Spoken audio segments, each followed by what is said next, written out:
National correspondent who is inside the courthouse today. Major is CBS News chief Washington correspondent, has been filing from outside the courthouse all day. And Finn is CBS News political director, talking to all of the campaigns here. I want to start with you, Scott, because you were in that room.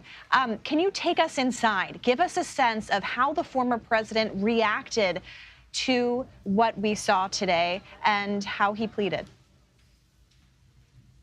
He pleaded not guilty to these 4 historic charges, Caitlin. And as you sit there in the courtroom, it's hard to escape the history that he's pleading not guilty to charges and accusations that he sought to overturn the election he lost in 2020. He was seated in the same outfit I saw him in Manhattan in Florida. Navy blue suit, red tie, kind of hunched over in his chair, hands folded, making no use of the pen and paper at the table. And he directly answered the judge this time. She asked him how he pleaded. He said not guilty. She asked him his name. He said it, his age, to which he answered 77, not 77, 77. And generally speaking, he was making more eye contact today with others in the courtroom, looking through the spectators, looking through the gallery. Scott, I'm sorry to interrupt you, Scott. Some of the federal judges in this courthouse. I'm sorry to interrupt you, Scott. We're just seeing footage right now of Donald Trump exiting his car. He's about to speak. It's a very sad day for America, and it was also very sad driving through Washington, D.C. and seeing the filth and the decay and all of the broken buildings and walls and the graffiti. This is not the place that I left. It's a very sad thing to see it. When you look at what's happening, this is a persecution of a political opponent. This was never supposed to happen in America. This is the persecution of the person that's leading by very, very substantial numbers in the Republican primary and leading Biden by a lot. So if you can't beat him, you persecute him or you prosecute him. We can't let this happen in America. Thank you very much. Do you want these trials to happen before the 2024 election? All right. So you have just heard from the former president there speaking for the first time since the arraignment. He is now boarding his own personal airplane at Reagan National Airport, expected to head back to his property in New Jersey. Scott, you heard him there claiming that this is a political prosecution. What do you make of what we just saw? Because this is the first time we're actually seeing him today. There was just a certain air of defiance in how he carried himself in the courtroom. He, again, was really taking in the room. Spent the 20 minutes he was sitting there waiting for the judge to arrive to look through the crowd, which also included Jack Smith, the special counsel in this case. The case, though, moves here in an uncertain trajectory at an uncertain time. When his defense was offered 3 choices for the next hearing date, they chose the latest of the 3, August 28. And then the judge who takes over this case, the district court judge, 2014 Obama appointee Tanya Chutkin, she'll really determine the next steps and the timing of the next steps. Because really all of this is not just a prosecution, but a race against the clock for a prosecution.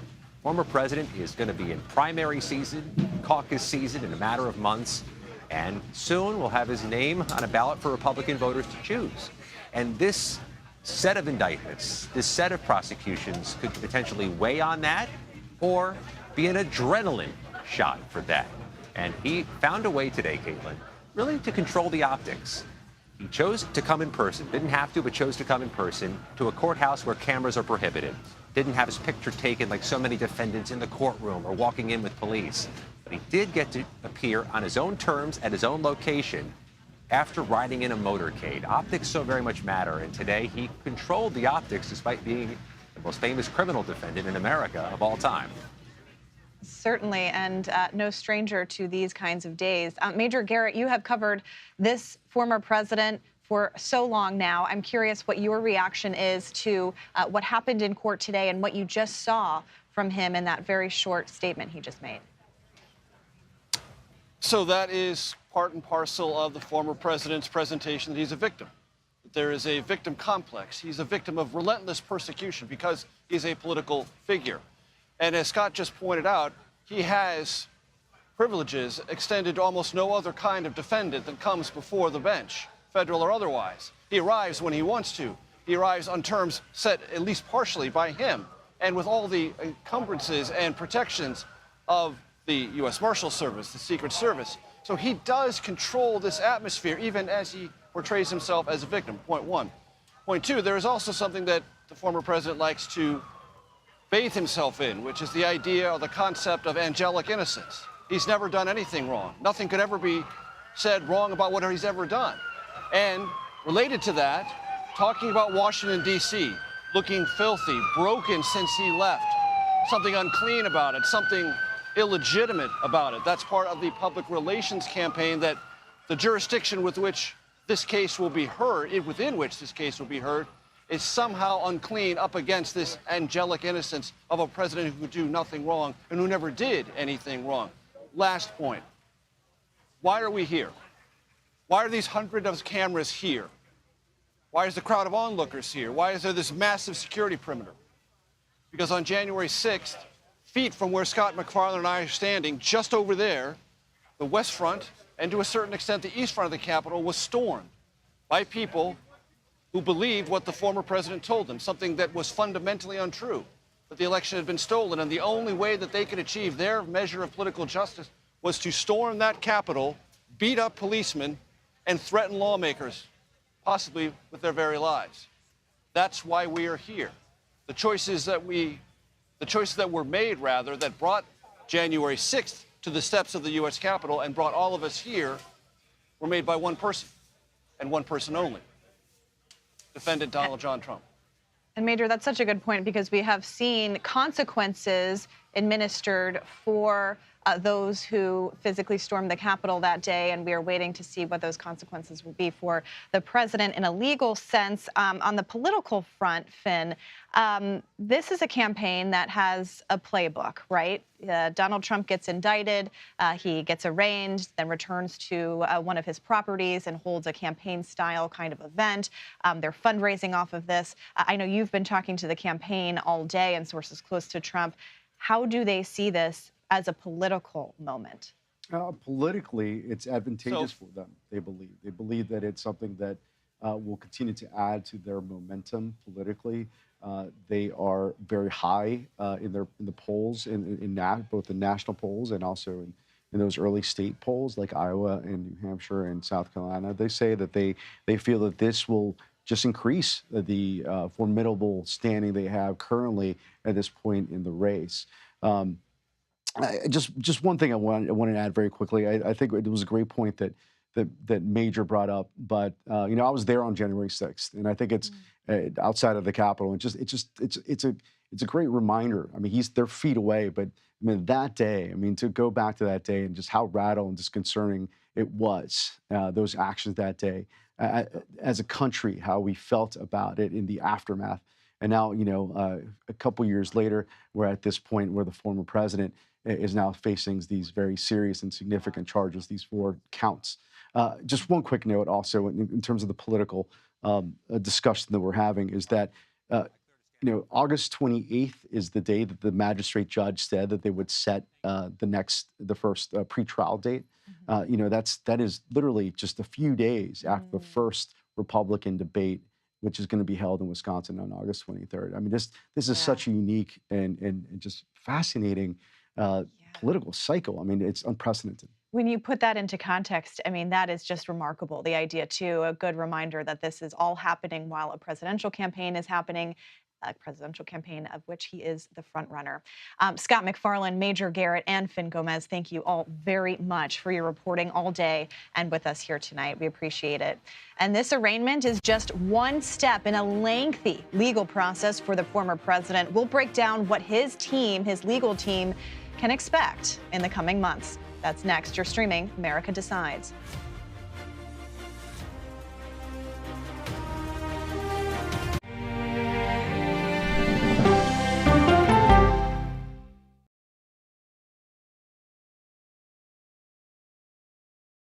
It's important to our nation. I wonder how you think about where America is at this moment. It's on Face the Nation. Can there be stability if Vladimir Putin remains in power? Face the Nation with Margaret Brennan on CBS.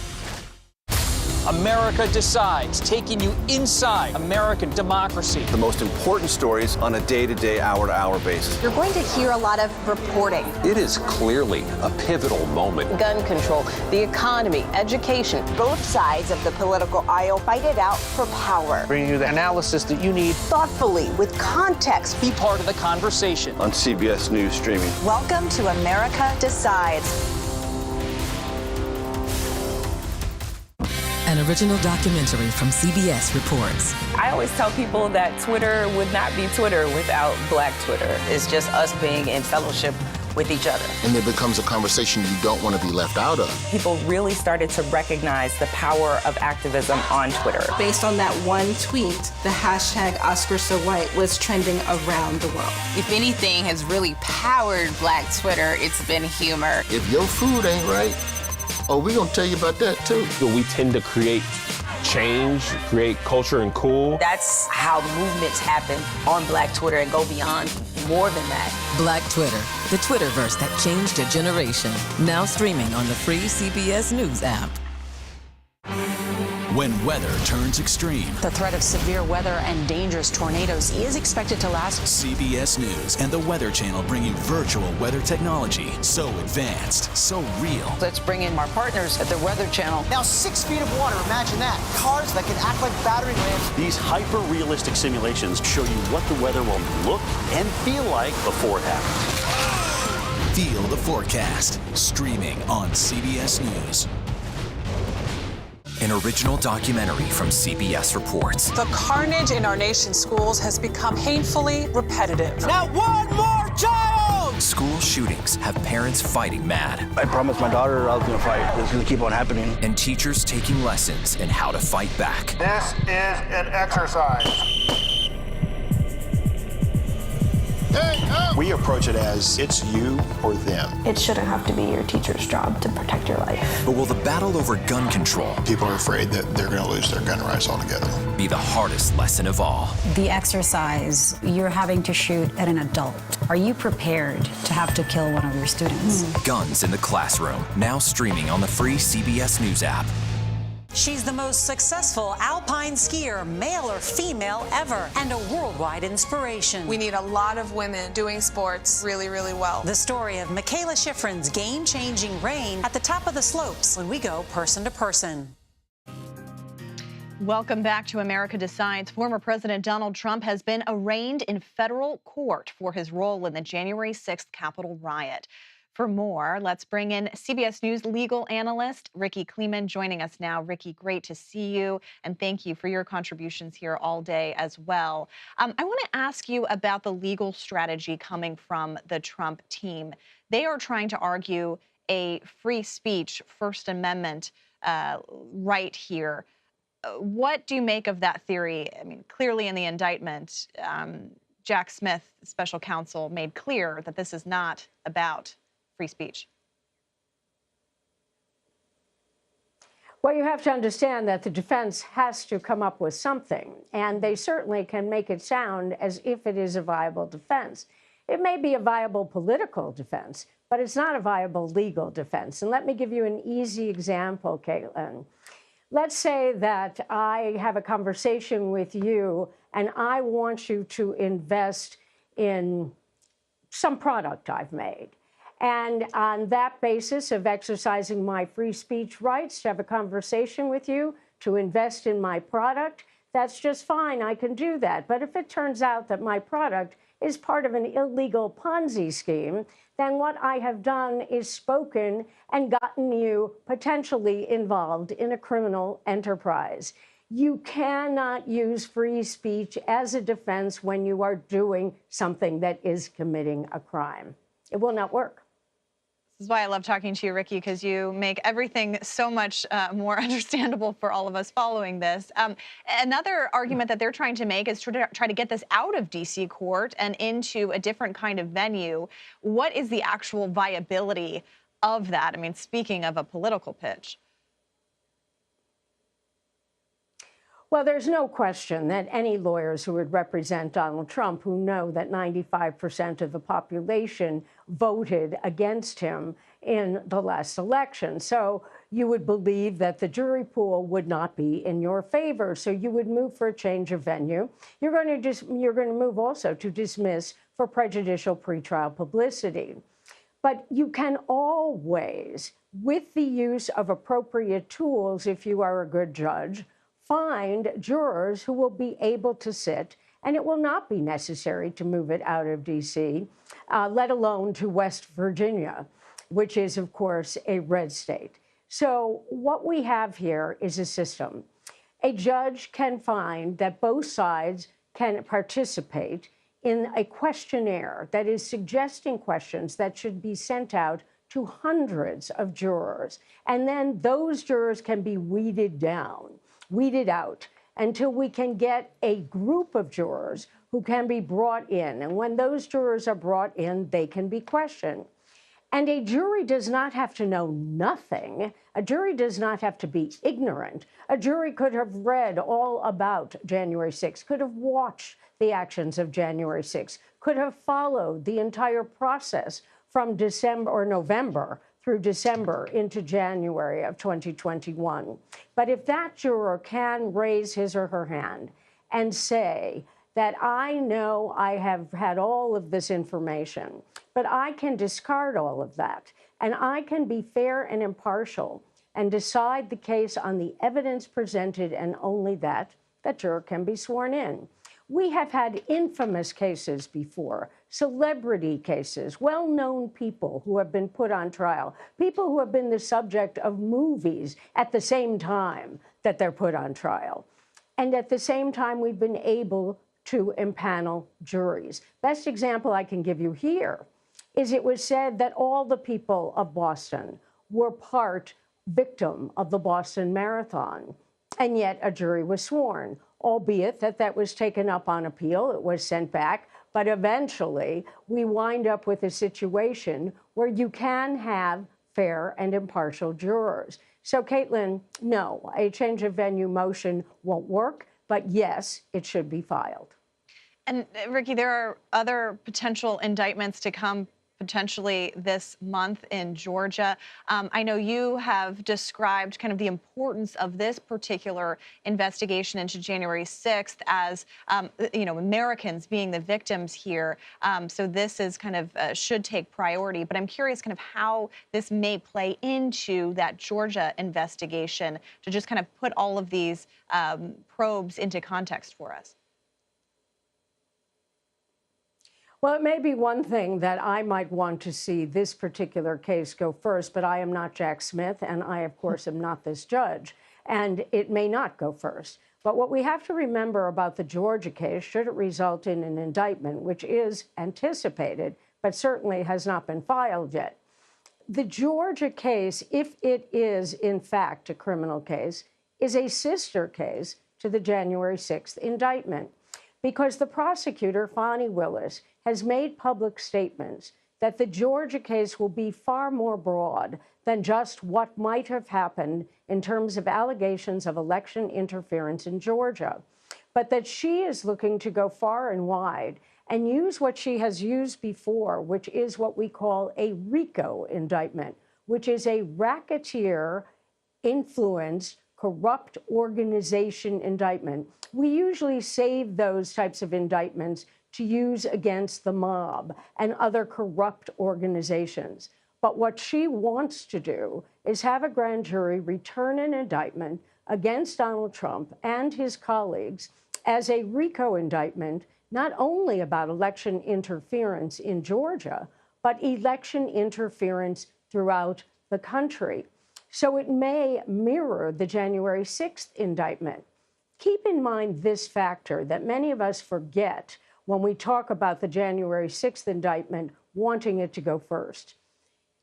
A federal indictment, whether it's this one in D.C. about January 6th, as we call it, or the one in Florida about the documents and obstruction of justice allegations about Mar-a-Lago, those are federal indictments. If Donald Trump is elected president in 2024, he can either stop those cases or he possibly, it has never been decided, he possibly, even if convicted, could pardon himself.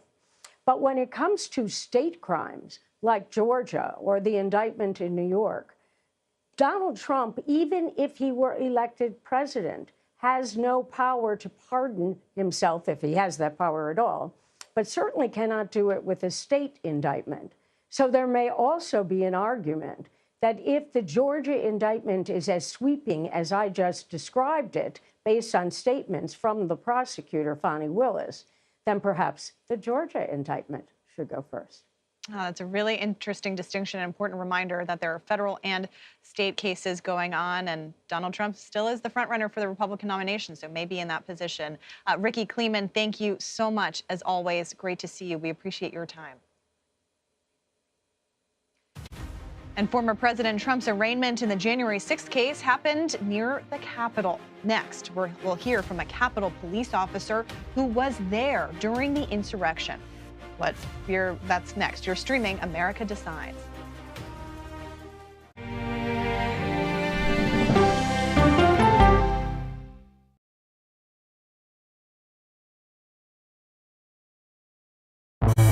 An original documentary from CBS reports. Controversial Congressman George Santos. Why won't you answer our questions? How did he manage to get elected? Thank you very much, and God bless you, and God bless the USA. George Santos' campaign was a campaign of deceit, lies, fabrication. And who is he, really? I knew him as Anthony DeVolder from Queens. Really, who he is, he's a fraud. I compare him to the Tinder swindler. From people who know him, the truth, the facts, the lies. He would say that he was worth $100 million. It's an incredibly cynical episode in American politics, beyond satire. Had you ever seen anything like this? No, and I hope I never see it again. Campaign of Deceit, now streaming on the free CBS News app. She dazzled on the court and off the court as a businesswoman. Thank you for joining us on Person to Person. Tennis superstar and entrepreneur Serena Williams.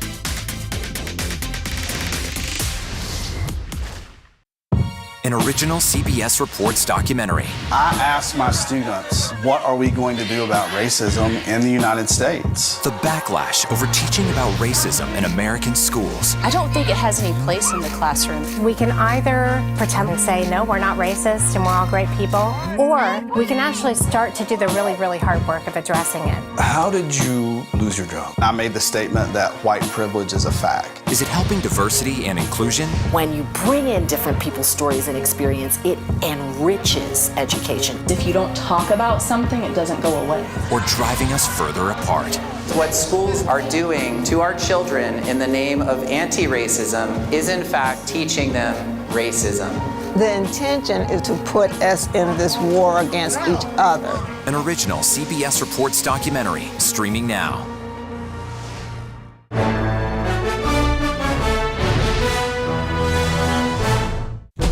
An original CBS Reports documentary. I was entitled to equal pay for equal work under the law. Does the Supreme Court's power need to be checked? 9 Supreme Court justices, 5 of them said no, she's not entitled. That's not right. Calls to fix the court tend to go along with the politics of the moment. Republican-appointed justices have all tended to go in one direction, with the Democratic-appointed justices tending to go in another. Even though it's only 9 justices, it takes 5 of them to make the law of the land. Does it have political impact? True. Political intent? Probably not true. If the American people don't trust the judgment of their court, that's a real problem for our democracy. An original CBS Reports documentary, streaming now. On our places, bright shiny faces. When you wake up in the morning, we want to be your go-to team. I don't go to work in the morning. I go for coffee with my 2 good friends, and we talk about the world. Welcome back to America Decides. Former President Donald Trump's arraignment in Washington happened not too far from the Capitol. His actions in the lead up to and on January 6th are documented in the indictment in this case. Speaking shortly after his arraignment, Trump said, quote, "This is a sad day for America." CBS News congressional correspondent Scott McFarland joins us now, and he's joined by U.S. Capitol Police Officer Harry Dunn. Scott? Caitlin, among those in the courthouse today, not just the special counsel himself, Jack Smith, a bunch of judges who sat in the courtroom to watch the proceedings, But three of the responding officers from January 6th, D.C. police officer Daniel Hodges, retired Capitol Police Sergeant Aquilino Gonell, and our next guest, police officer Harry Dunn, who has not only been outspoken since January 6th, you helped the January 6th committee with their unique investigation. You've testified at some of these January 6th prosecutions. You saw history today. What did you make of it? Good to be with you. I didn't have any expectations as far as finding out any new information. It was just good to see the road to justice being followed, the roadmap, and accountability and true justice comes at the form of a guilty verdict.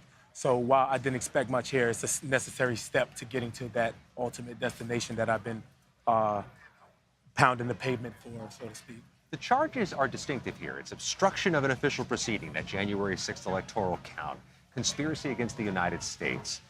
There's not much in that indictment that references the riot that you responded to, the physical attacks you responded to, other than to say they allege the former president exploited it as a way to try to pressure voters, or pressure to get votes overturned. What did you make of that? That there's not a granular reference to the attack you helped stop? So to be frank, there were so many, the charges that were referenced, I'm not too familiar with them. I don't know what charges are out there, so I can't speculate on what charges should be brought by Special Counsel Jack Smith. I do trust that he is doing his job and he is doing it with in America's best interest. But I do have to acknowledge when he did acknowledge us, the first responders, on January 6th during his press conference, when he acknowledged us, that just meant a lot to me, to my coworkers, and it was a special moment. So I do believe that he has our best interest at heart, and he's fighting for us. It took 2.5 years for these charges to be filed after the attack. We are less than 6 months from the Iowa caucuses. Do you think this took too long? Did they wait too long in your mind? I've said they should have arrested him on January 7th, but I'm not the one doing the investigation. And do you feel a time crunch? Yeah, every day that goes by, because it takes more and more is at stake. The longer that it takes, the more and more is at stake. I don't know the hold up. I'm not going to get into the theories on why it took so long. Should it have taken this?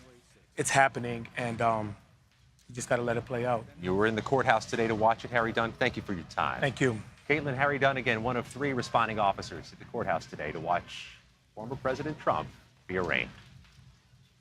And Scott, thank you. And Harry, thank you very much. And that's a good reminder that so much of what we saw in that January 6th testimony before the public was a huge part of this special counsel investigation as well.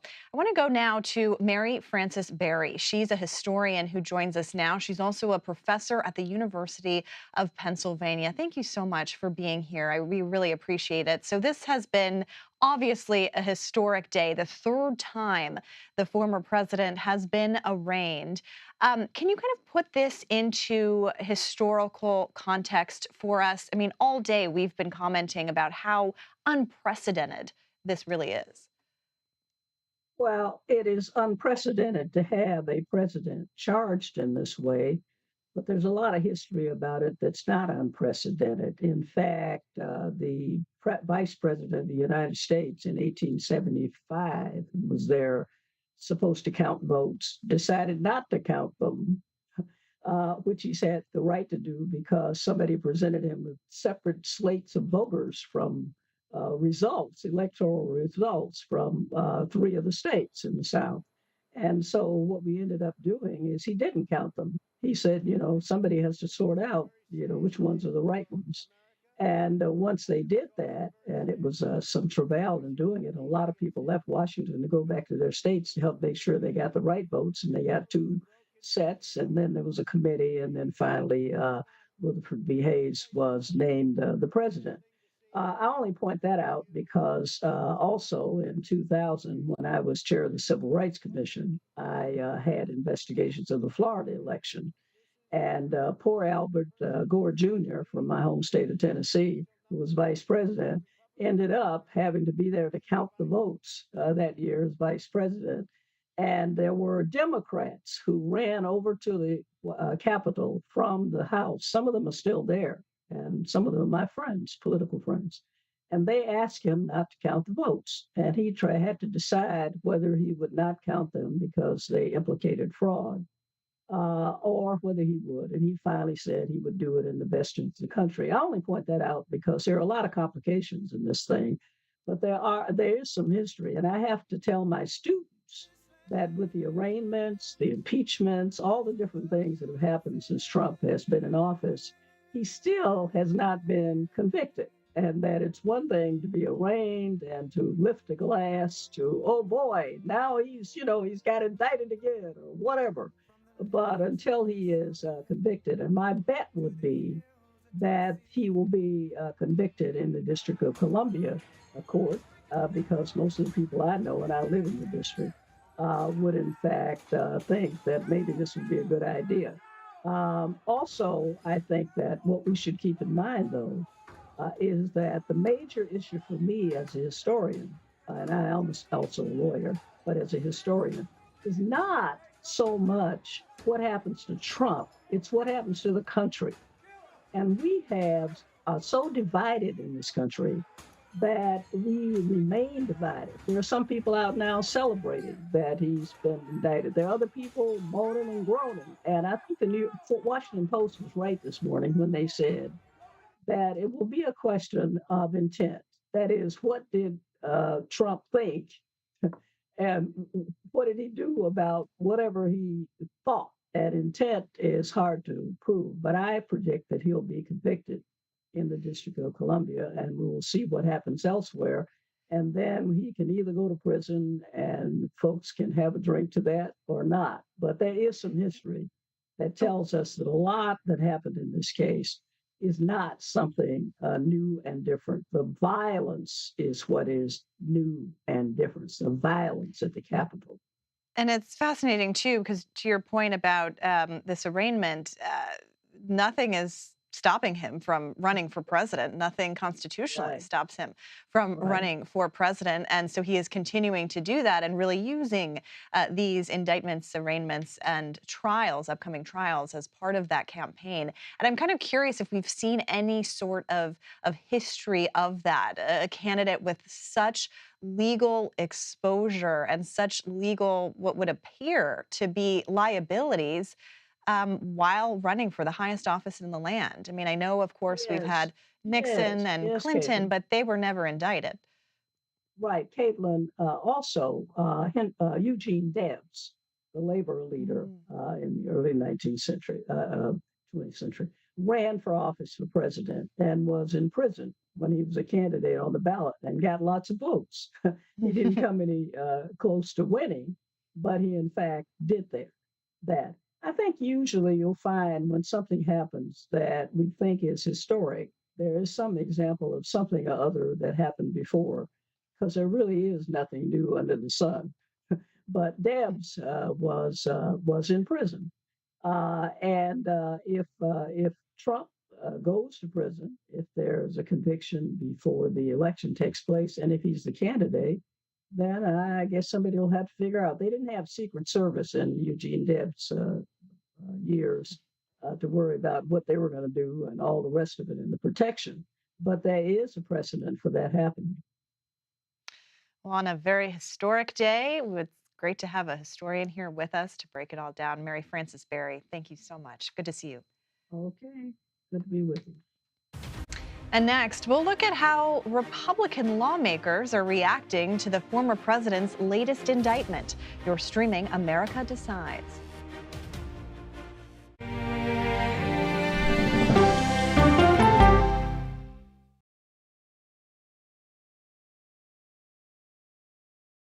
It's a history-making meeting. 4 extraordinary women who are all 4-star generals and admirals. How did you deal with being discriminated against? I just worked harder. The future of an ever-evolving U.S. military when we go person to person. Stories start with the who, what, when, and where. CBS News has been following this story. Camilla, why is the government relying on these devices to track migrants? But it's why it's important to you that matters most. Doctor, why are federal health advisors focusing on this specific pill for contraception? And knowing what to ask is how you open the door to a deeper understanding. I'm John Dickerson. See you on Prime Time. streaming free everywhere. Stories that inform. You can be really old at 60, and you can be really young at 85. Inspire. How do we unlock the power within ourselves to be who we want to be? And brighten your day. The best part of fame is making people feel good. Always send the people home happy. Make every day a little more like Sunday morning. Here comes the sun. Stream now on the free CBS News app. An original documentary from CBS Reports. He started out as a fun-loving party boy, but the alcohol got the better of him. What I envisioned was him being in some sort of medical facility. I just thought, what a great candidate for them to learn about the results of alcoholism and what it does to a body. But his body was sold to the military, specifically used as a crash test dummy in a simulated Humvee explosion. I was devastated. I had the box. I don't know if they were his ashes or not. I just held it as tight as I could, and I just told him how sorry I was. Body Brokers, now streaming on the free CBS News app. Hey there, welcome to The Uplift. I look over at him and he's smiling. I'm going to remember that the rest of my life. It's really a miracle that he's with us today. The Uplift, stream now on the free CBS News app. America Decides, taking you inside American democracy. The most important stories on a day-to-day, hour-to-hour basis. You're going to hear a lot of reporting. It is clearly a pivotal moment. Gun control, the economy, education. Both sides of the political aisle fight it out for power. Bringing you the analysis that you need. Thoughtfully, with context. Be part of the conversation. On CBS News Streaming. Welcome to America Decides, Monday through Thursday at 5 p.m. Eastern. After nearly 4 decades of March Madness, this sports broadcasting legend is stepping away from his role in covering the NCAA basketball tournament. Jim Nantz on his fondest memories and what's next when we go person to person. And welcome back to America Decides. Donald Trump has been arraigned in federal court today for his role in the January 6th Capitol riot. Despite his legal woes, though, his support from some Republican lawmakers hasn't wavered. People can see very clearly that this is politically motivated and that most of this stuff is BS. In our country, you're free to share your thoughts, even though people may not agree with you. For more on this, Ashley Etienne and Maura Gillespie join us now. Ashley, a CBS News contributor and the former communications director for Vice President Kamala Harris and former House Speaker Nancy Pelosi. Maura is founder of Blue Stack Strategies and previously served as an advisor to former House Speaker John Boehner and former Congressman Adam Kinzinger. And Maura, I do want to start with you because you were an advisor to a former Congressman Kinzinger, who was one of only 2 Republicans on the January 6th committee. So much of what we learned from that committee's findings have been kind of the guiding light for this investigation here. So I'm curious about your reaction to this indictment and the idea that most Republicans, at least publicly, are still coming to Trump's defense. It's unfortunate to see how many Republicans haven't read the indictment or paid attention to the January 6th committee hearings, which is largely reflected in this indictment, because it tells the story of Donald Trump not only just failing to act to stop this insurrection, but actively choosing not to stop the riot and actually encouraging it, obviously, as we've seen. So the response has been frustrating, especially as somebody who witnessed and had conversations with people whose real lives were impacted by the lies that Donald Trump has told. So it's been frustrating as a Republican to see that response. And Ashley, what's interesting here is that you heard the former president, when he was getting on the plane, say that this is a political prosecution. The White House has not been weighing in publicly. For everything to the DOJ, Biden is in Rehoboth this week on vacation, not weighing in. That seems to be a deliberate strategy, right? Not to engage in any of the politics of this, but he could be his rival in 2024. Absolutely, and I think the White House will continue down that path. But here's the thing: is that they've just launched the Future PAC, Futures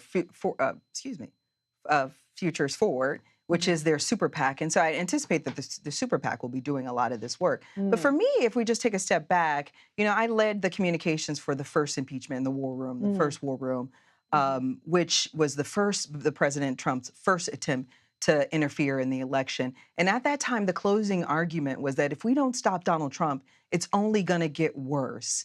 And it did. And what we saw was a multi-state elaborate scheme to cheat the election and overturn the election. And that's what he's been indicted for. And then it got even worse with January 6th, where he told a crowd to go to the Capitol and fight like hell. So the real question now is before the Republican Party. They want us to accept that our eyes and our ears are lying to us. I was just commenting in the green room that, interestingly enough, everything Donald Trump has done is on videotape. He's not denying that he didn't do it. He said all these things. He called Georgia and asked for 11,000 votes. So here's the question. It's before the Republican Party. What are they going to do about it now? 50 years ago, next month, they stepped in and they stopped Nixon. They can do this again here. There's a lot of opportunity that still exists for someone to beat Donald Trump in the primary. But Maura, it's really interesting when you look at the primary because you have candidates like Asa Hutchinson, Chris Christie, Will Hurd. They are going after Trump. They criticize him at every turn that they can, especially in these indictments. But they're not getting any traction. And so what does it say to you that to kind of compete in this Republican primary, to be critical of Trump during these indictments is not a winning strategy, at least at this point? There's still a lot of time, and I think that they can make some headway. I would urge, obviously, all the candidates to really look at what's at stake here. And what's at stake is that we can't afford Donald Trump. We can't afford to keep putting his legal fees and losing elections, because he has cost us several elections. And I think that that's something that Republican candidates need to speak out on. I'm glad that Mike Pence is speaking out on this, because obviously his life was most impacted by what happened on January 6th. It could have turned out far worse for him, but I'm glad to see that he is, at least speaking out about whatever he said about crackpot lawyers that are advising the president. I would also encourage Republican voters to look at this, as a Republican myself, looking at this from an American perspective. Someone so desperately wanted to retain the power of the White House, the power of the presidency, that he disregarded the votes of the American people and tried to overturn our rightful election. Every election has issues. We investigate them. But as Attorney General Barr said last night during an interview, nothing was definitively enough to turn over the results of the election. So there wasn't enough evidence to prove that, the election was fraud. And that good point, too, about the January 6th hearing, most of those testifying were Republicans. Ashley, Maura brings up this point about electability. And a couple of the candidates on the Republican side have tried to make this point that Donald Trump is not electable. But Republican voters at this point don't seem to be buying it. And it's kind of bearing out in polling. I mean, we saw a New York Times Siena poll. Again, I know it's early, but showing Trump and Biden neck and neck. Well, How should Democrats take that? That seems like it could be a challenge for them. No, I think there's a lot of cracks. If you dig deeper, there's a lot of cracks in Donald Trump's armor that suggests that there's a lot of opportunity for someone to win the Republican primary. That same poll that you just referenced, if you dig deeper and look hyper-focus on Republican primary voters, the majority of them, 50%, are persuadable and movable. 24% of that 50% don't want Donald Trump. So there's 50% of the Republican electorate does not want Donald Trump and can be moved. That's an opportunity. Also, former President Trump's fundraising's flat and his legal fees are going up. His polling numbers are not trending up. He's got one more indictment and trials to come. So I think there's a huge opportunity here for a Republican to step in and peel away a lot of these voters. The question is who's got the goods to actually do it? Do Democrats right now, are they thinking about any of these other candidates, or are you thinking that Donald Trump is going to be the person that Biden has to compete against? No, I mean, I think Democrats we have our own challenges, and part of that is communicating to the public why Joe Biden should be the president, continue to be the president, in a convincing way that'll move and galvanize the electorate. But here's the key, though, is that the environment is rich for Joe Biden.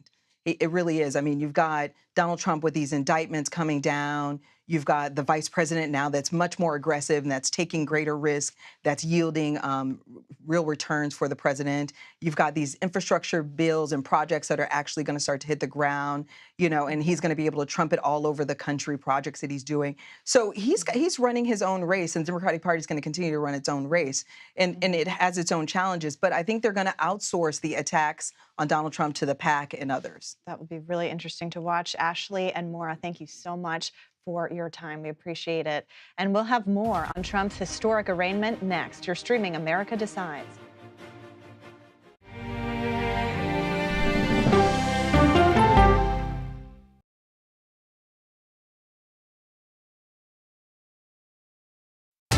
People from every corner of America facing challenges. Everyone is just looking for some type of connection. Just raise your hand and say, hey, I'd like to help. Coming together to find solutions. We are going to do something about it. Their stories are our stories. Welcome to Eye on America. Stream now on the free CBS News app.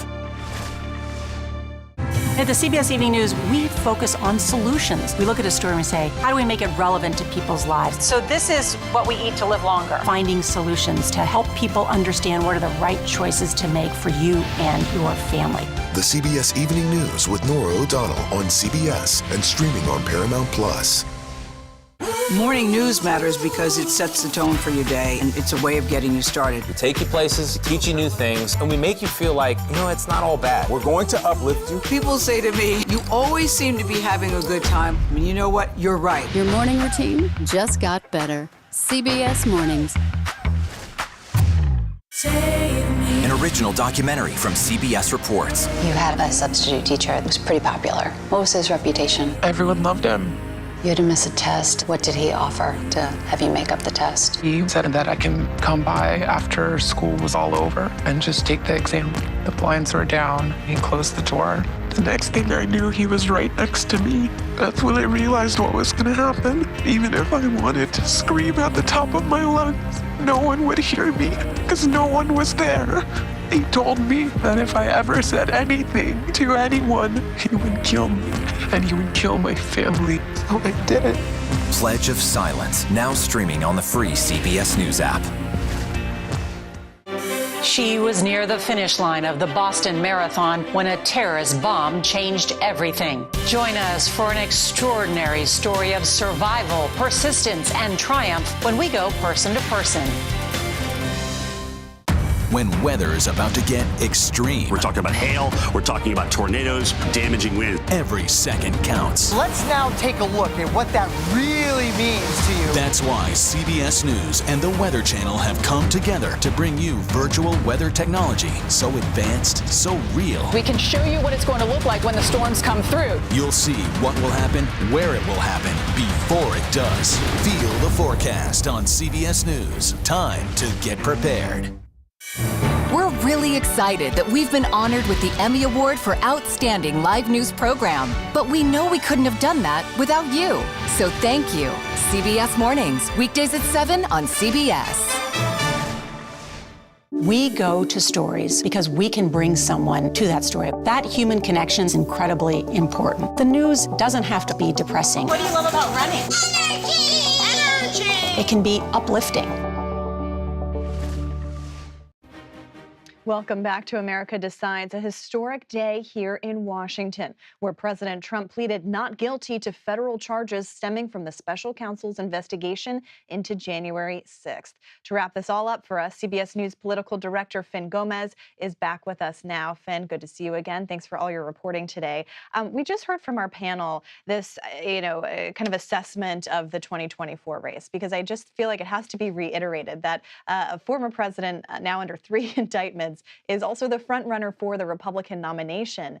And what is so fascinating to me as we've assessed this race is that he continues to, at least stay as the front runner, even as the indictments come. And you and I have both been talking to his Republican rivals, Republican campaigns, who are trying to navigate all of this. And it just doesn't feel like there's an appetite among the base for criticism of him during these indictments. I'm curious kind of what you've been hearing from other campaigns about how they go about this. Yeah, exactly that, Caitlin. And in what I've been hearing, I spoke to a campaign manager who spoke on background. He did not want to spoke on the condition of anonymity, so he could speak to me. But he did say that he thought that Donald Trump would likely spend the next 4 years. There's a better chance of him spending the next 4 years in prison than in the Oval Office. But he also said that he feels that that this storyline, that these investigations, that is just completely suffocating the other issues that are important to Republican voters on the campaign trail. One other senior advisor told me that one of the big questions they have is how do you attack Trump without upsetting Republican voters? And that's something you hear, this echo of like how to break through this dominant topic of this Republican race, something we have not seen before ever in history, frankly. Yeah, and it's really interesting too, because some Republicans I've been talking to have made the point that the Republican Party base at this point, Republicans who show up in primaries and caucuses, so that's kind of what matters now. They view these as the president described them today, political prosecutions. And so to, as it's been explained to me, to kind of go after him is to side with Democrats, the media, everyone in Washington. But at the same time, if you have the front runner facing all of these challenges, how else do you break through, if not that? Exactly, and they're almost politically handcuffed. They feel, because they can't. If they come out and criticize him, they risk irking the base. But I did speak to. One of these senior advisors told me that the national polling, you saw the CNN poll that came out these last couple of days showing him his dominance again in the Republican Party, neck to neck with Joe Biden. If that election were held today, and those two were matched up, but also within the New York Times Siena poll, which saw him so far ahead, but they believe this senior advisor believes that they still can at some point. Turn the page and say, look, Donald Trump, we appreciate you, but with all these investigations, all this black cloud hovering over you, it's time to hand over the torch to someone else. Yeah, and that seems to be kind of the play here, is to let the fatigue of all of these investigations kind of settle in with voters without being the person that's driving that against Trump. So it seems like the debate stage could be the place where maybe some of this gets sussed out. I mean, but Donald Trump may not show. He may not show, and he's got other things to do also. He has said, both publicly and his senior advisors have told us that, why show up if he's so far ahead? It's going from he's varsity and they're JV is what I've heard.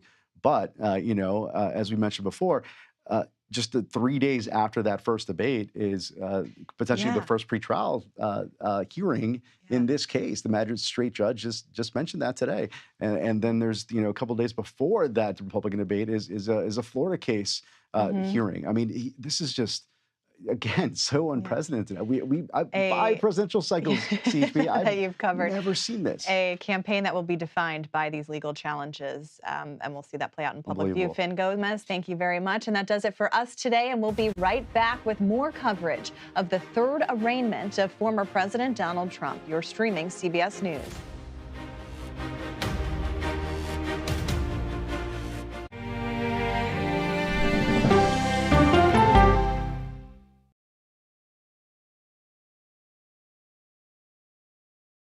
If it's important to our nation, I wonder how you think about where America is at this moment. It's on Face the Nation. Can there be stability if Vladimir Putin remains in power? Face the Nation with Margaret Brennan on CBS.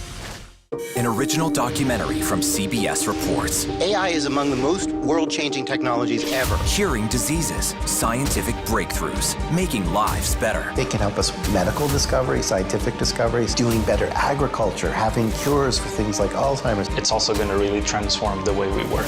The uplifting potential of artificial intelligence is limitless. It gives you a friend, somebody to chat with 24/7 that is non-judgmental. He makes me feel loved and desired. And so are its downfalls. The problem with all this AI is that it's unpredictable and uncontrollable. The choices we make now will have lasting effects for decades, maybe even centuries. The ChatGPT revolution, now streaming on the free CBS News app. I'm here. Fire rescue is out. They're doing wellness checks when people are trapped inside their homes. How's the pay? A lot better. That's you and the Queen. That's beautiful.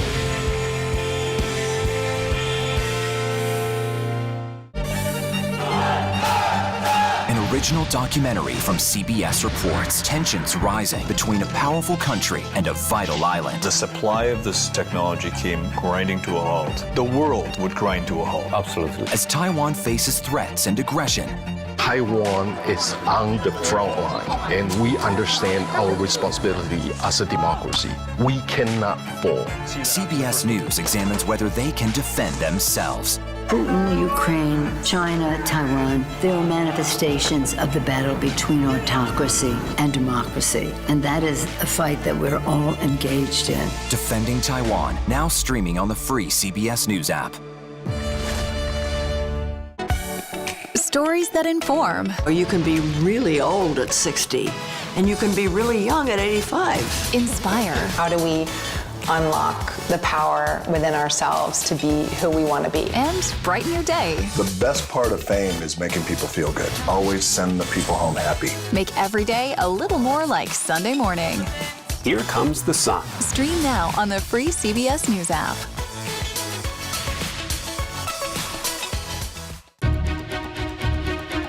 Why aren't you holding yourself to that standard? It doesn't look like Congress is doing anything. What are the risks that they're looking at? I think I asked direct questions. I don't know that they're tough questions per se. I think there are a lot of tough issues that our country is facing. Does this mandate make sense? That's the role of Face the Nation, to focus on the issues at hand. That means a civil, contextualized conversation with perspective. CBS News. Face the Nation with Margaret Brennan, Sunday on CBS. Since childhood, she never stopped reaching for the skies. Now she's spent more time in space than any other American. I like being a part of something bigger than me. Peggy Whitson's extraordinary career as a history-making astronaut. When we go person.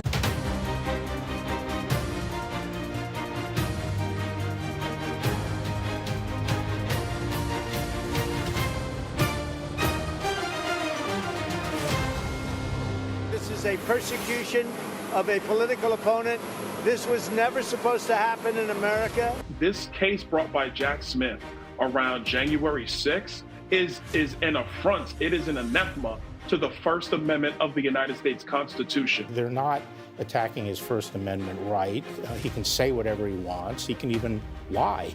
But that does not protect you from entering into a conspiracy.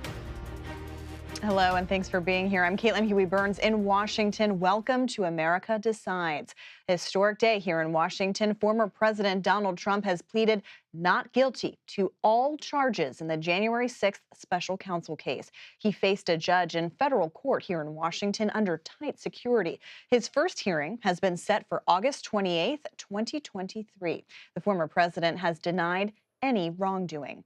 The 4 counts include conspiracy to defraud the United States following the 2020 election. The former president criticized the case shortly after his arraignment. When you look at what's happening, this is a persecution of a political opponent. This was never supposed to happen in America. This is the persecution of the person that's leading by very, very substantial numbers. For more on this, let's bring in the best of the best. Scott McFarland, Major Garrett, and Finn Gomez join us all now. Scott is CBS News congressional correspondent. Major is CBS News chief Washington correspondent. And Finn is CBS News political director. Scott and Major, I want to start with you. I know, Scott, you were inside the courtroom earlier today and got to see everything that cameras can't because they're not allowed in there. Major, I know you've been reporting from outside the courthouse and have covered Donald Trump for so long. I'm wondering what you two make of what you saw today. A history-making day, and yet we've been through this before. Well, one thing I want to say, Caitlin, is one of the reasons that CBS News has so carefully covered and so accurately covered all the events that have transpired from January 6th in legal matters, because Scott McFarlane has been there every step of the way. This courthouse you see behind us is not just any courthouse. It is the courthouse, the central place in which justice has been served and justice has been tested about what did or didn't happen on January 6th. And were there actual criminal acts committed there? Scott has covered that extensively. Scott, this is the culmination of all those other underlying prosecutions, is it not? One of the police officers who responded that day, Major, called it a cathartic day. Seeing somebody besides one of the rioters walk into this courtroom meant something to the victims. Not speaking to guilt or innocence here, but just seeing somebody else besides those who carried the nightsticks, the pepper spray, the knives, and the, in some cases, guns, January 6th, be held to account and charged with a crime. There's something, though, that's distinctive to me as the day ends. It just feels like it was an invisible day to America. I had the privilege of being inside and saw Donald Trump, his mannerisms, his body language, the way he surveyed the room, the way he stood shoulders back when he said not guilty. America didn't get to see that. No. And the reality is sinking in, I think, for some people. For this case, this historic case, this case about overturning the 2020 election, it's going to be invisible. Invisible in a sense, but also highly visible, Caitlin, because unlike the documents case, unlike the Manhattan case, this one and its underlying causality played out on live television on January 6th. It is a traumatic moment that everyone in America witnessed. They saw what happened. They saw a crowd storm the steps of the Capitol just right over there. One of the interesting geographic realities of this is this proceeding and all that will flow through it here will be right adjacent to where the crime was committed. And clearly the prosecutorial record established in this courtroom with other defendants is that it was a crime. Crimes were committed. Donald Trump is about to face the prospect of trial in the District of Columbia, where juries have convicted 100% of the January 6th defendants who've sought a trial by jury, at least partially, including on charges like seditious conspiracy and theft or violence against police. And they certainly have convicted a number of defendants on the very charge Trump faces: obstruction of an official proceeding, and that other charge, conspiracy to obstruct an official proceeding. Prosecutors have practiced at this. The judges have practiced looking at this. They've handled dozens of these cases. This is a very different venue than the one in Miami. It's a different venue. It's a different set of facts. And it's a different political reality, Caitlin. And I know you have questions for Finn about the politics around this. And I will tell you that I'm not sure the politics of this will wear the same way the politics of the Manhattan indictment or even the Mar-a-Lago indictment went. Yes, there are plenty of Trump supporters who believe there was something wrong with the election, but do they fundamentally believe that the only remedy was to engage in what the special counsel alleges was a by-choice conspiracy to thwart the will of the American people? Was that the only remedy? I'm not sure the politics of that have been thoroughly tested. They're going to be tested as an evidentiary matter in this courtroom. Yeah, Major, that's a really important point here, because we have, as you note, the physical significance of this courtroom and proximity to the Capitol, where the president takes the oath of office on January 20th each time.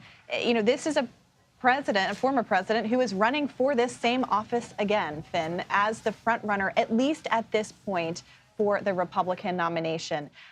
You've been talking to the campaign and sources close to Trump all day. They see this, it seems, as a political benefit. But what are you hearing at this point in time? One thing I just want to state, that I will always defer to Major Garrett on politics, FYI. But two, you know, I think it's interesting that I was in Iowa last week and speaking to Republican primary, these caucus goers, right? These potential caucus goers there, and asking them specifically about this case. And, you know, the feedback I got was that it doesn't matter to them. You know, to them, they toe the line. They sound like Trump, frankly, when they respond about this. That it's a witch hunt. It's a politically calculated move by the Biden administration to essentially kneecap the former president.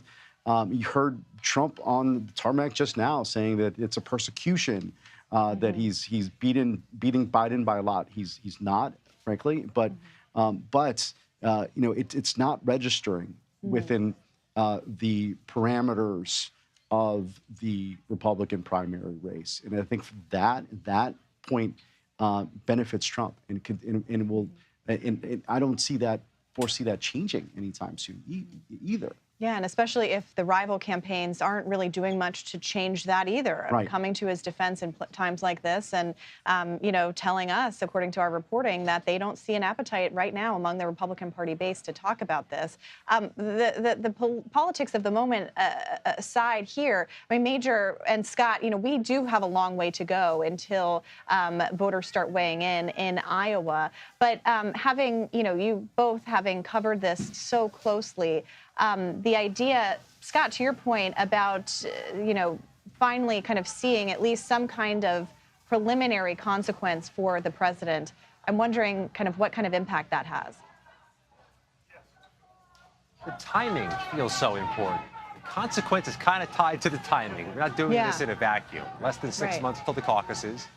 We're going to be, I suppose, less than a year and a half now from the general election. And the timing becomes critical. How close can these court dates get to those primary elections, to a possible general election? And not only that, what impact do these court dates have on the Republican primary voters themselves? Is it a shot of adrenaline for Trump? But there's also 3 cases on the same track at the same time. And just so you know, Caitlin, we have unexpectedly won the Bullhorn Lottery, if ever so briefly. We've won it before. Perfect timing for a live shot. We've won it again. Yeah, so that was one of the members of the larger gallery around here at the federal courthouse. I will say, all day long, I've been here since about 11 o'clock this morning. Very civil, very small number of folks. A couple of bullhorns. There hadn't been one about 2 hours. That's why I made that semi-comedic reference to winning the Bullhorn Lottery. The bullhorn's since been quieted, and the person has moved along. But to Scott's point, and he was in the courtroom and he saw some of the interactions, the Trump defense team made an immediate request for more time. What is your sense, based on what you observed, whether that time will be granted and whether the judge who will receive this case will be open to a persistent appeal for delays from the Trump defense team? Choice was given to the Trump defense team between 3 dates for the next hearing, August 21st, August 22nd, or August 28th, and they very promptly said August 28th. And then they advised the judge, the magistrate judge, that they may need more time after that because of the tonnage of evidence in this case. But a lot of this falls into the hands of somebody who wasn't in the room today. The U.S. District Court judge who gets this case is Tanya Chutkan, a 2014 appointee of then-President Obama. She has already had a relatively, by D.C. standards, famous ruling against the former president when he challenged the handover of White House records to the House Select January 6 committee. It went to Judge Chutkan's court, and she ruled against him and sped up the handover of records in a time-sensitive matter for that committee. So this is an indication potentially of a judge who doesn't want to see unnecessary delays or delays with which she disagrees. And in this case, Scott, it's been my assessment, and lawyers I've talked to about this, that facts are not in dispute. Much of this is part of the record of the Trump presidency. So it's not as if it's hard to find, not as if he's unfamiliar with it, not as if he needs to be read in or his attorneys need to be read in on a great deal of this. So from a just process point of view, this judge may say, yes, you have rights as a defendant. I will honor those rights, but you cannot play them out endlessly and delay this court endlessly. I'll tell you something about this judge. Having sat in her courtroom for dozens of hearings, she often goes on a soliloquy about the history, the rich history of the District of Columbia. She loves to talk about the history of Washington, D.C. She argues it was never built on a swamp, that it's a beautiful city and a wonderful city. I wonder how she's going to receive the inevitable change of venue motions in which defense attorneys ascribe some motives to the D.C. jury pool. And it's not lost on me, Donald Trump, during his remarks tonight, blasted the aesthetics and the culture of the District of Columbia. Incorrectly, by the way, incorrecly. And that request for a venue change, we listened during the special report coverage to Scott Frederickson, a very experienced federal prosecutor, that has a near zero probability of being granted because jurisdiction matters very greatly to federal courts. It matters to state courts, but they're sometimes a bit more flexible about that. Jurisdiction matters enormously in federal courts. The jurisdiction in which the crimes alleged occurred is here, to a place that federal rules and judicial procedures recommend cases be adjudicated or where the crime was committed. Right, and so underscoring the idea that this is kind of a political push as well. The idea, Finn, that Donald Trump didn't have to appear in person today. As Scott and Major have pointed out throughout the day, he could have easily appeared virtually. What does it say that he wanted to come here to Washington, a place that he derided in those public remarks that he made, to show face? I think it's exactly that, to show face. You keep hearing from his senior advisors and from him about his mindset right now. And the key word you keep hearing is defiance. He's defiant. And I think by showing up and being defiant in his words and what he said on that tarmac, I think it's a bullhorn, to borrow Major's word there, to his supporters. Just to say, like, you know, and by the way, I referenced a CNN poll earlier. That same CNN poll came out today showing that Republican voters believe that there was election fraud, that the percentage of Republican voters who believe there's election fraud related to the 2020 election has increased from 63%, it was something close to 70%, which is just shocking to a lot of people along the political landscape. But again, I mean, I think this is a clear sign to his supporters that he's being defiant.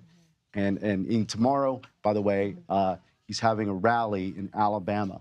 Not a rally, excuse me. He's going to be speaking to the GOP at a GOP dinner in Montgomery, Alabama. And if you compare that to D.C., that is a much more friendlier audience than Washington, And D.C. we'll see him with a familiar route going to one of his properties tonight after this arraignment. Finn Gomez, Scott McFarlane, and Major Garrett, great to have you all with us. Thank you for your reporting today and every day. And Trump's not guilty plea was expected, but what are the next steps for his legal team? We'll take a look next. You're streaming America Decides.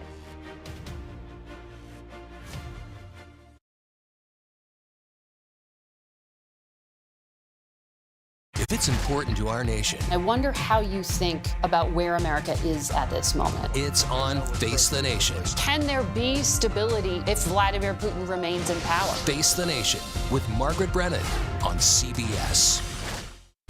America Decides, taking you inside American democracy. The most important stories on a day-to-day, hour-to-hour basis. You're going to hear a lot of reporting. It is clearly a pivotal moment. Gun control, the economy, education. Both sides of the political aisle fight it out for power. Bringing you the analysis that you need. Thoughtfully, with context. Be part of the conversation. On CBS News Streaming. Welcome to America Decides. An original documentary from CBS reports. I always tell people that Twitter would not be Twitter without Black Twitter. It's just us being in fellowship with each other. And it becomes a conversation you don't want to be left out of. People really started to recognize the power of activism on Twitter. Based on that one tweet, the hashtag #OscarSoWhite was trending around the world. If anything has really powered Black Twitter, it's been humor. If your food ain't right, we're going to tell you about that, too. We tend to create change, create culture and cool. That's how movements happen on Black Twitter and go beyond more than that. Black Twitter, the Twitterverse that changed a generation. Now streaming on the free CBS News app. When weather turns extreme, The threat of severe weather and dangerous tornadoes is expected to last. CBS News and the Weather Channel bringing virtual weather technology so advanced, so real. Let's bring in our partners at the Weather Channel. Now 6 feet of water, imagine that. Cars that can act like battering rams. These hyper-realistic simulations show you what the weather will look and feel like before it happens. Feel the forecast, streaming on CBS News. An original documentary from CBS reports. The carnage in our nation's schools has become painfully repetitive. Now one more child! School shootings have parents fighting mad. I promised my daughter I was going to fight. It's going to keep on happening. And teachers taking lessons in how to fight back. This is an exercise. We approach it as it's you or them. It shouldn't have to be your teacher's job to protect your life. But will the battle over gun control People are afraid that they're going to lose their gun rights altogether. be the hardest lesson of all? The exercise, you're having to shoot at an adult. Are you prepared to have to kill one of your students? Guns in the Classroom, now streaming on the free CBS News app. She's the most successful alpine skier, male or female, ever, and a worldwide inspiration. We need a lot of women doing sports really, really well. The story of Michaela Schifrin's game-changing reign at the top of the slopes when we go person to person. Welcome back to America Decides. Former President Donald Trump has been arraigned in federal court for his role in the January 6th Capitol riot. For more, let's bring in CBS News legal analyst Ricky Kleeman joining us now. Ricky, great to see you, and thank you for your contributions here all day as well. I want to ask you about the legal strategy coming from the Trump team. They are trying to argue a free speech, First Amendment right here. What do you make of that theory? I mean, clearly in the indictment, Jack Smith, special counsel, made clear that this is not about free speech. Well, you have to understand that the defense has to come up with something, and they certainly can make it sound as if it is a viable defense. It may be a viable political defense, but it's not a viable legal defense. And let me give you an easy example, Caitlin.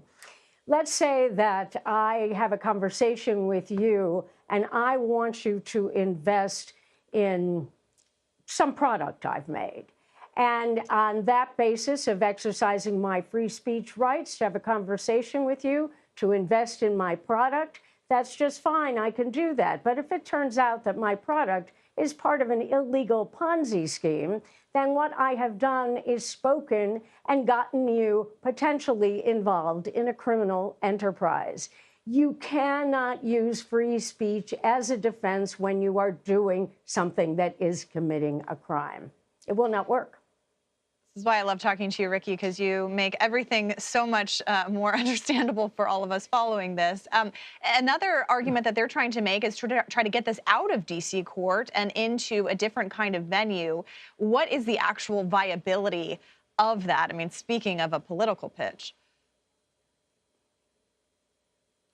Well, there's no question that any lawyers who would represent Donald Trump, who know that 95% of the population voted against him in the last election. So you would believe that the jury pool would not be in your favor. So you would move for a change of venue. You're going to move also to dismiss for prejudicial pretrial publicity. But you can always, with the use of appropriate tools, if you are a good judge, find jurors who will be able to sit, and it will not be necessary to move it out of D.C., let alone to West Virginia, which is, of course, a red state. So what we have here is a system. A judge can find that both sides can participate in a questionnaire that is suggesting questions that should be sent out to hundreds of jurors, and then those jurors can be weeded out until we can get a group of jurors who can be brought in. And when those jurors are brought in, they can be questioned. And a jury does not have to know nothing. A jury does not have to be ignorant. A jury could have read all about January 6th, could have watched the actions of January 6th, could have followed the entire process from December or November through December into January of 2021. But if that juror can raise his or her hand and say that I know I have had all of this information, but I can discard all of that, and I can be fair and impartial and decide the case on the evidence presented and only that juror can be sworn in.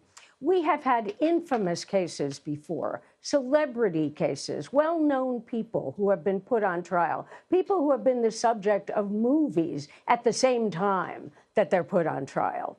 And at the same time, we've been able to impanel juries. Best example I can give you here is it was said that all the people of Boston were victim of the Boston Marathon, and yet a jury was sworn, albeit that was taken up on appeal. It was sent back, But eventually, we wind up with a situation where you can have fair and impartial jurors. So, Caitlin, no, a change of venue motion won't work, but yes, it should be filed.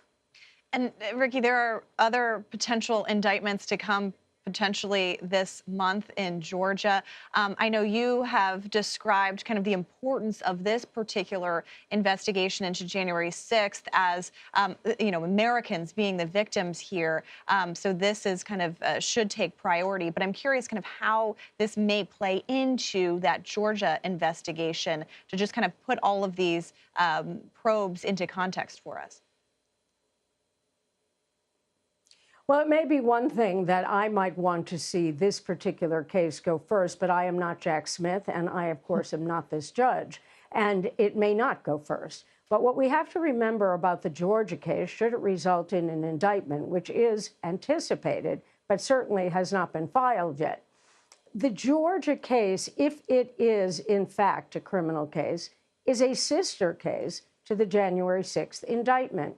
Because the prosecutor, Fani Willis, has made public statements that the Georgia case will be far more broad than just what might have happened in terms of allegations of election interference in Georgia, but that she is looking to go far and wide and use what she has used before, which is what we call a RICO indictment, which is a racketeer-influenced corrupt organization indictment. We usually save those types of indictments to use against the mob and other corrupt organizations. But what she wants to do is have a grand jury return an indictment against Donald Trump and his colleagues as a RICO indictment, not only about election interference in Georgia, but election interference throughout the country. So it may mirror the January 6th indictment. Keep in mind this factor that many of us forget when we talk about the January 6th indictment, wanting it to go first. A federal indictment, whether it's this one in D.C. about January 6th, as we call it, or the one in Florida about the documents and obstruction of justice allegations about Mar-a-Lago, those are federal indictments. If Donald Trump is elected president in 2024, he can either stop those cases or he possibly, it has never been decided, he possibly, even if convicted, could pardon himself. But when it comes to state crimes like Georgia or the indictment in New York, Donald Trump, even if he were elected president, has no power to pardon himself, if he has that power at all, but certainly cannot do it with a state indictment. So there may also be an argument that if the Georgia indictment is as sweeping as I just described it, based on statements from the prosecutor, Fani Willis, then perhaps the Georgia indictment should go first. That's a really interesting distinction, an important reminder that there are federal and state cases going on, and Donald Trump still is the front runner for the Republican nomination, so maybe in that position. Ricky Kleeman, thank you so much. As always, great to see you. We appreciate your time. And former President Trump's arraignment in the January 6th case happened near the Capitol. Next, we'll hear from a Capitol police officer who was there during the insurrection. That's next. You're streaming America Decides.